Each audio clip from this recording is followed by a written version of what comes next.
सबसे पहले तो आज इस विशाल जन समूह को मैं अपना जय जोहार से अभिवादन करता हूं।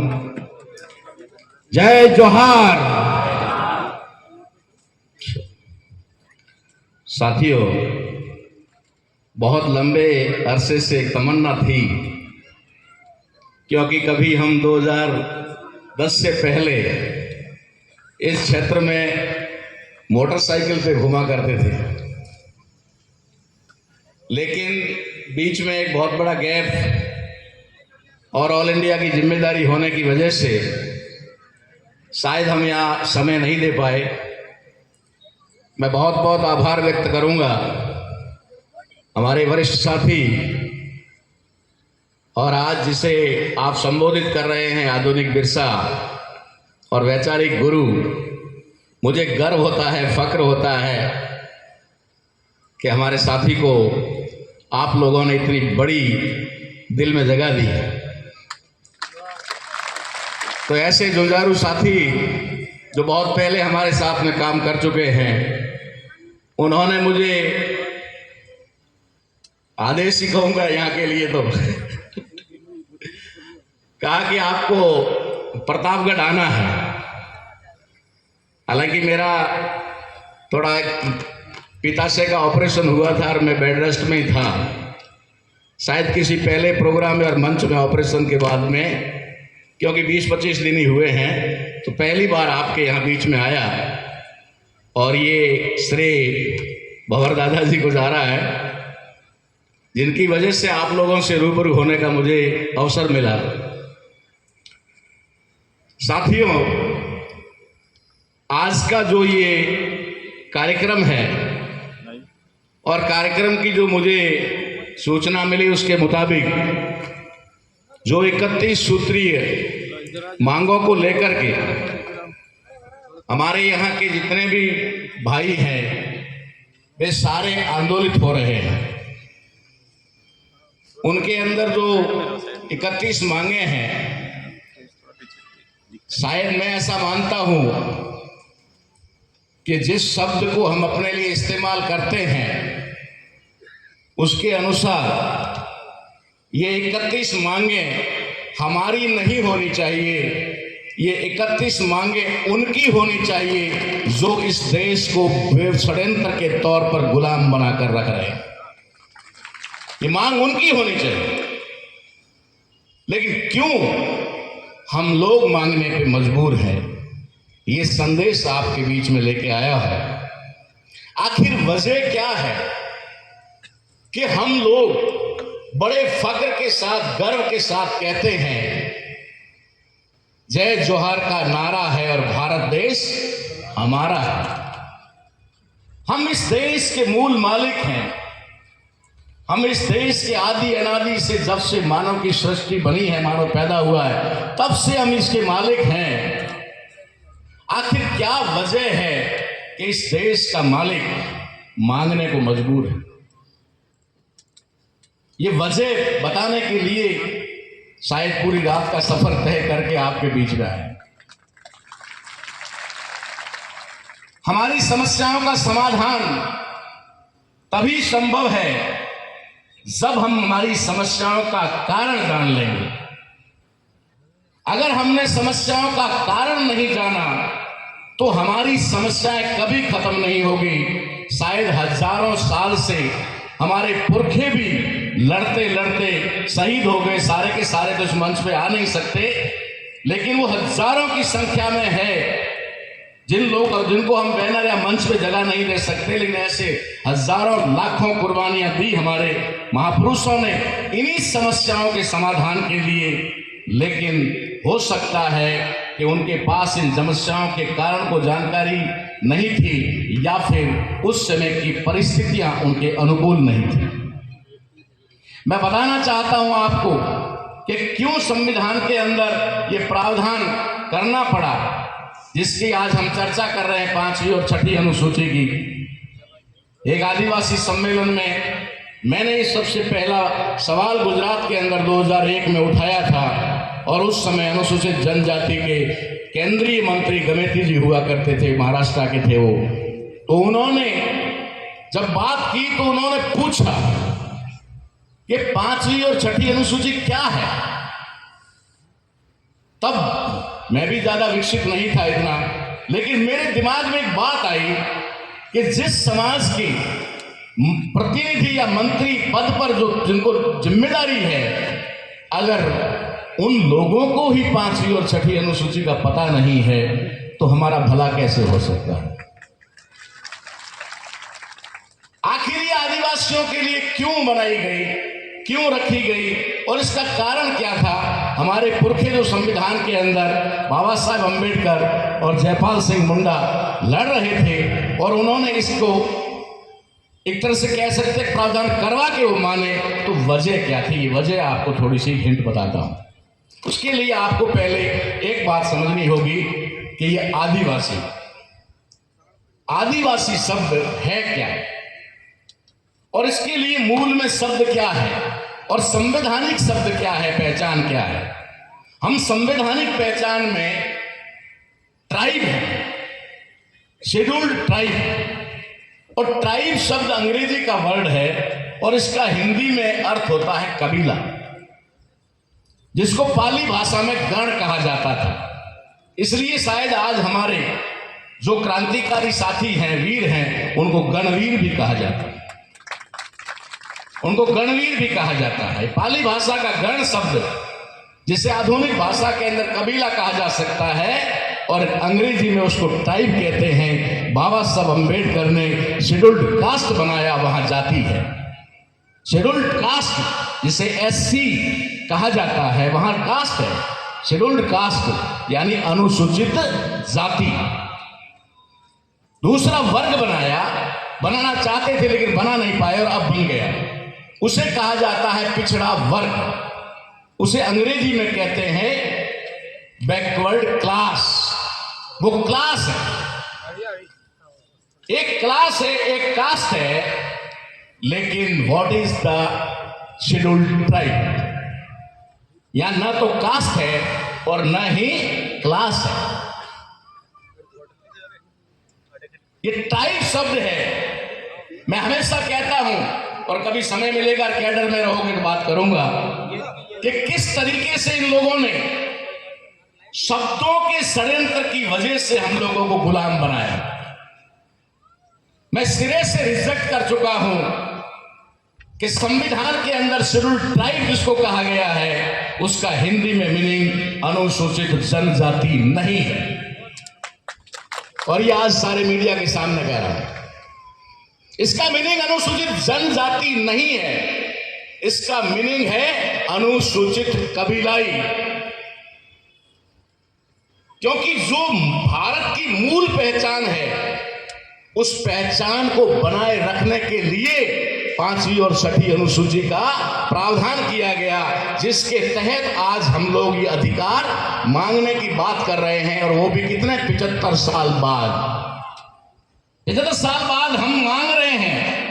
इसका मतलब है वो 75 साल पहले देना तो क्या बताना भी नहीं चाहते थे आपको कि ये है क्या, वो बताना भी नहीं चाहते। मैं हमेशा कहता हूं कि बाबा साहब अम्बेडकर और जयपाल सिंह जी मुंडा ने ये प्रावधान किया तो उसके पीछे उनकी सोच क्या थी, मैं उस समय नहीं था। लेकिन जब हम कर्म करते हैं, काम करते हैं, जिस फील्ड में रहते हैं, उस फील्ड के अंदर महापुरुषों ने जो जो लिखा है, उनके प्रयास है, उनको समझने का प्रयास करते हैं, तो उस समय की भावनाएं हमारे सामने आती है कि वो क्या चाहते थे। मैं आपको बताना चाहता हूं उन्होंने शेड्यूल्ड ट्राइब क्यों कहा और इसे क्यों अलग रखा, क्यों इसे विशेषाधिकार दिए संविधान के अंदर, स्वायत्त शासन जैसे विशेषाधिकार कि यहां किसी का इंटरफेयर नहीं होगा, ये सिर्फ और सिर्फ अपना शासन खुद चलाएंगे।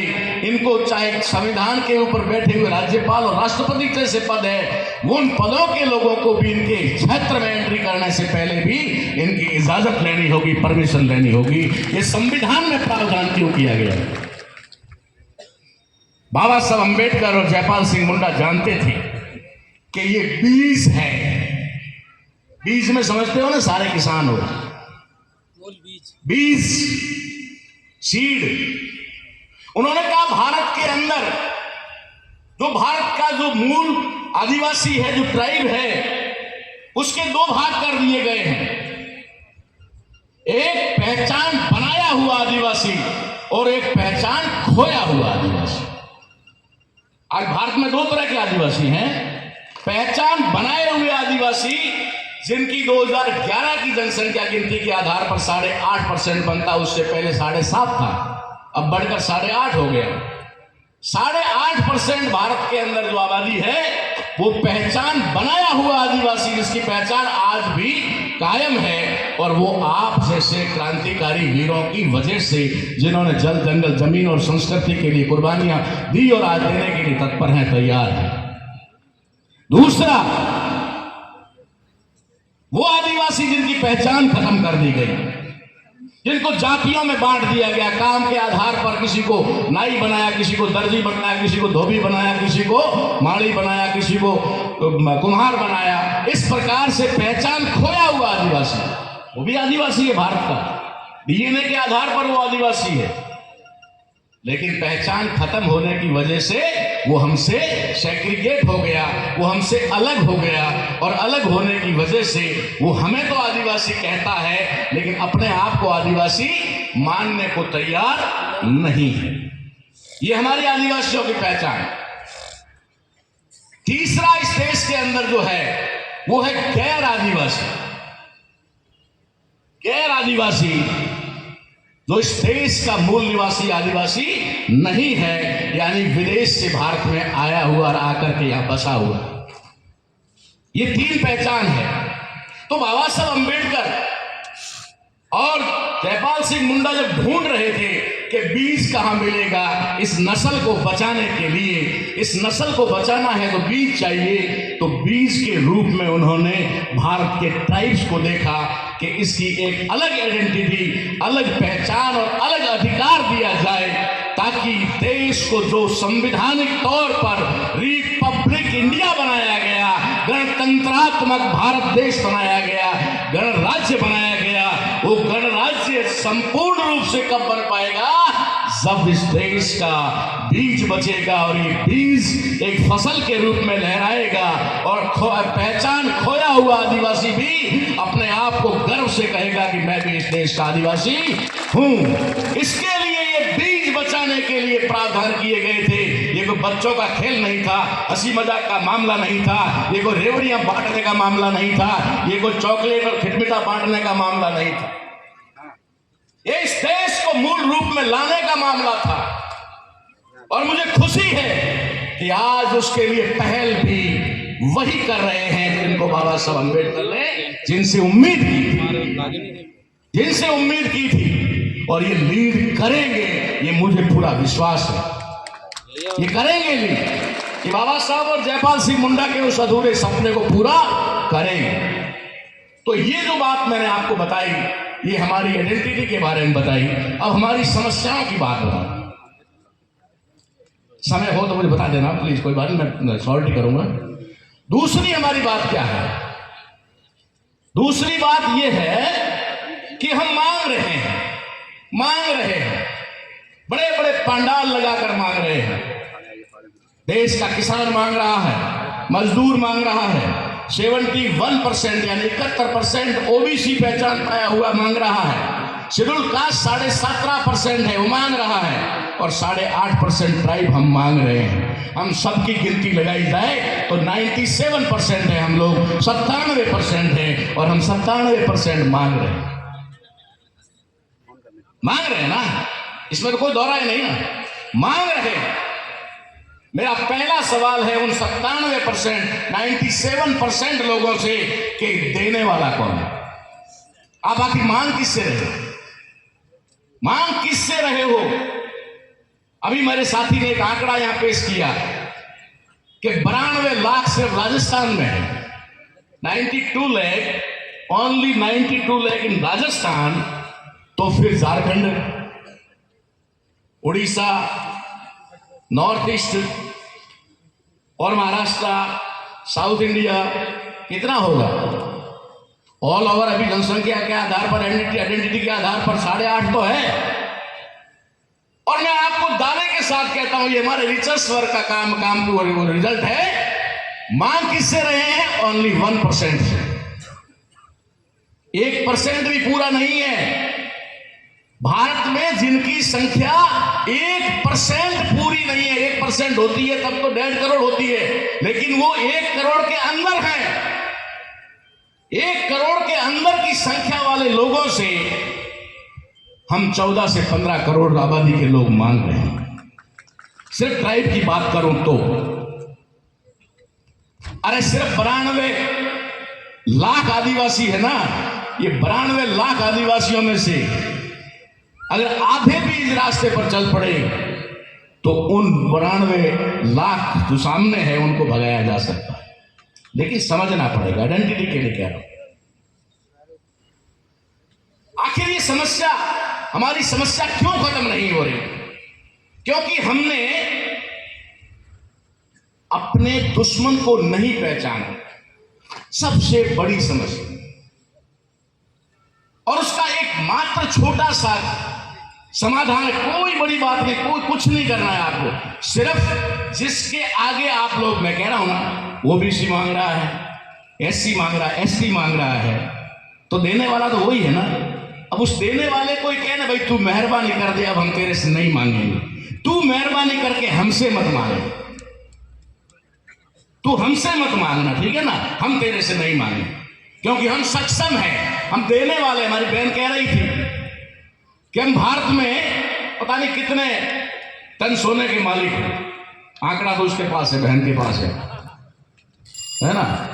हम इस धरती के मालिक हैं, इस देश की खनिजों के मालिक हैं, हम इस देश के एक एक इंच जमीन के मालिक हैं। होता क्या है मालूम है ना, अभी भंवर दादा आए, थोड़ी देर पहले मैं आया, और भी हमारे सीनियर साथी आए, तो हमारे यहाँ के कल्चर के अनुसार बता दूं, एग्जाम्पल बता दूं आपको, ताजा उदाहरण। जैसे ही हम आए ना तो कुछ लोगों ने पीछे हटे ना, कुछ लोग पीछे हटे। किसके लिए हटे? हमको इज्जत देने के, हमको जगह देने के लिए। अब आपको ये नहीं पता था कि टोपी वाला कौन आया है और ये गमछे वाला कौन आया है, ये तो पता नहीं है, लेकिन आपने हमें सम्मान दिया और हमें सम्मान देने के लिए पीछे हटे, जगह की हमारे लिए। ठीक वैसे ही भारत के अंदर जब ये हमारे दुश्मन एंटर हुए, उस समय हमारे लोगों ने थोड़ी सी जगह आई, कोई बात नहीं, आई आपका स्वागत, क्योंकि हमारे अंदर मानवता थी और हमने सामने वाले को मानव देखा, मानव देखकर कहा कि आइए विराजिए। हमने थोड़ी सी जगह दी हिमाचल प्रदेश में, जिसे वो आज देवभूमि कहते हैं, थोड़ी सी जगह दी हमारे पुरखों ने। उन्होंने थोड़ी सी कूणी ऐसे लगाई कि थोड़ा और, तो हमारा आदमी बोला ठीक है। करते करते हाँ मामला ये हुआ कि हम तो चले गए जाजम से नीचे, ठीक है, और पूरी जाजम पे पैर पसार कर सो गए वो। ये हाल हुआ और ये सच्चाई है, तो सच्चाई बताने के लिए आया। सिर्फ अकेले ही नारे लगाने से कुछ नहीं होगा, हमें इन बात को समझना पड़ेगा कि हम ये लड़ाई जीत कैसे सकते हैं। और इसकी बात जब मुझे भंवरलाल जी परमार मेरे साथी हैं बहुत पुराने, उन्होंने बताया कि हम इस प्रकार की रणनीति तैयार कर रहे हैं, तो मैंने कहा ये बात मेरे दिमाग में 10 साल से चल रही थी और वो आपने कह दी। शायद मैं साथी ढूंढ रहा था और मुझे साथी मिल गया, क्योंकि शायद एक ही रहा कि मुसाफिर थे, हो सकता है बीच में थोड़ा रास्ता बदल दिया, लेकिन वापस आकर एक ही जगह मिलना था, मंजिल एक थी।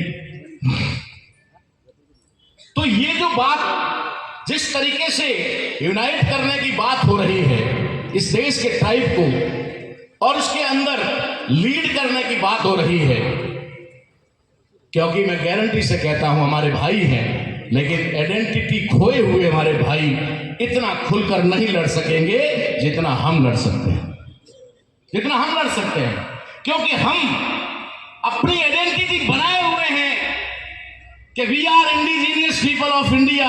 हम भारत के मूल वंशी हैं, भारत के मूल आदिवासी हैं। अगर ये हम दहाड़ रहे हैं तो हम मात्र और मात्र हम हैं जो ये चैलेंज कर रहे हैं कि कोई भारत में विदेशी भी है। नॉन इंडिजीनियस भी है, और नॉन इंडिजीनियस की ढूंढ कर खोज करके उसको वापस, जैसे अभी ट्रंप से भेजे ना अलग अलग जगह पर, और हमारे अंदर हमारे भी भेजे यहाँ, ठीक है, हाथों में हथकड़ियाँ बेड़ियाँ लगा करके बड़े इज्जत के साथ भेजे। चलो इतना इज्जत तो हम इनकी नहीं करेंगे, लेकिन गारंटी के साथ कहता हूं कि इस देश का ट्राइब अगर लीड में आ गया तो दावे के साथ कहता हूं कि इन लोगों को भी ये हवाई जहाजे भर के और इनके वहां पर पहुंचा देंगे। उनको जिस देश से प्यार है आज की तारीख में, इजराइल जिस देश से उनको प्यार है, उन इजराइल में इनको हम पहुंचा देंगे। हम बेड़ियां नहीं डालेंगे, हम फूलों की माला डाल कर। इतने गए गुजरे इंसान नहीं है ना, हम गए गुजरे इंसान नहीं है। उनकी कोई इज्जत ना हो, हमारी तो है ना। हमें दुनिया में कोई ये ना कहे कि अरे तुमने ये क्या कर दिया। हम उनके गले में माला डाल करके बढ़िया से विमानों में बिठा करके इजराइल पहुंचा देंगे, क्योंकि मेहरबानों आपको प्यार भारत से नहीं इजराइल से है। आपको इजराइल से है, इसलिए आपको इजराइल जाना चाहिए और उन्हें भेजा जाएगा। ये बात मैं नहीं कह रहा, या मैं एक भील होने के नाते नहीं कह रहा हूं कि ये भील है इसलिए अपना बखान कर रहा है या फिर लीड में आना चाह रहा है। मैं आपको एक बहुत बड़ा उदाहरण देना चाहता हूं। राष्ट्रपिता ज्योतिबा फूले को कौन नहीं जानता? नहीं जानता होता तो मंच पे नहीं होता, उनकी तस्वीर यहां नहीं होती। राष्ट्रपिता ज्योतिबा फूले ने कहा कि जिस दिन इस देश के सर्वोच्च पद पर भील और कोल, दो शब्द लिए उन्होंने, भील और कोल, ये अगर सर्वोच्च पदों पर पहुंच जाएंगे उस दिन भारत राष्ट्र बन जाएगा। ये उस समय कहा था ज्योतिबा फूले ने कहा। तो ठीक है, भले डायरेक्ट इनडायरेक्ट हमारे प्रतिनिधित्व के ना रूप, लेकिन आज सर्वोच्च पद पर हैं तो सही, लेकिन ठीक है वो बात आगे मैं नहीं कहूंगा। मैं सिर्फ आपको ये समझाने आया हूं कि इस लड़ाई को अगर जीतना है तो हमें इस तरीके से लड़ना होगा।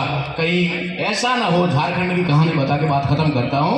झारखंड में जब शिबू सोरेन लड़ाई लड़ रहे थे और जब उन्होंने झारखंड मुक्ति मोर्चा के माध्यम से झारखंड बना दिया, झारखंड बना तब मालूम है आपको कितनी आबादी थी ट्राइब की वहां पर? 72%। 72% 70 और 2 72% ट्राइब थे वहां, और वो झारखंड बना। और आज क्या हो गया? आज 7 का जो आगे था वो 7 पीछे हो गया और 2 आगे आ गया, 27% रह गए। ये माइग्रेट की बात कोई बता रहा था, हमारी बहन बताई शायद। माइग्रेट कैसे करते हैं वो लोग? दूसरों को लाके बचाते हैं, इनको काम धंधे के नाम पर बाहर भेजते हैं। आप चलिए आपको रोजगार देते हैं। बहुत सारे आदिवासियों को झारखंड से निकाल करके उस समय आसाम पहुंचाया गया चाय के बागानों में, और बाद में आसाम के लोगों ने उन्हें दौड़ा दौड़ा करके मारा। सबको याद होगा शायद, सन मुझे याद नहीं है। हमारी बहनों को नंगा कर करके उन्होंने भगाया। इसलिए उन चीज को हमें समझना होगा। इसलिए मैं आपके बीच में आया, आपको संदेश दिया। मैं निश्चित तौर पे कहता हूं, अगर हमने अपने दुश्मन को पहचान लिया तो ये लड़ाई बहुत जल्दी हम लोग जीत लेंगे। ये आगे का काम हम आपको सौंपते। धन्यवाद। धन्यवाद सर, आपका इस वक्तव्य से हम सभी लाभान्वित हुए। अब subscribe now and press the bell icon, never miss an update.